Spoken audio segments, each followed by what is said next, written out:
Okay, then there's that matter of how does this all work in terms of adding a lot more power up to the front on the car that has the shortest wheelbase.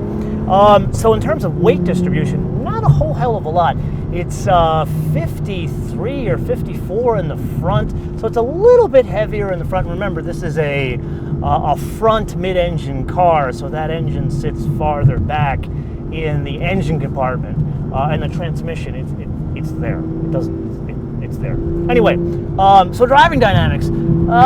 This is where things get a little bit interesting because I guess Viper comes to mind. This is a very much controllable platform. This is still that vertical horizon platform from many years ago. And remember the double wishbones we talked about. So very composed and actually very high limits of adhesion. But when you add this much power and a manual transmission, that's a lot of moving parts for most drivers.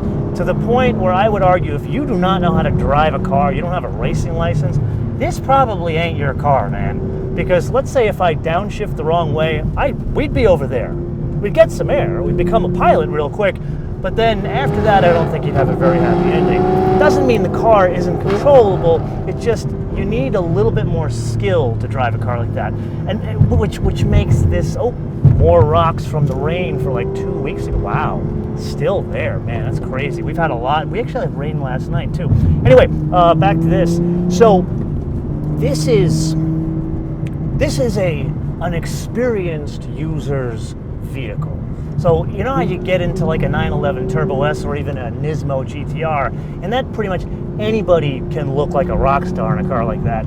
This, not so much. This you need to understand and kind of respect her because she's got a lot of power and actually not a lot of weight. So it's not like, remember we've talked about like old Porsches like the 928s, you got a great rear suspension, that Y-stack rear suspension. It's just you have to let the car decide where the weight wants to go. Here, not so much the case because you got a couple of different things. When you disturb the plane of motion, you don't have as much wheelbase like you do in a 928 or a car like that to kind of make up for problems you may cause. So that's why you have to have a bit more skill in driving a car like that, which frankly, I would love more cars like this.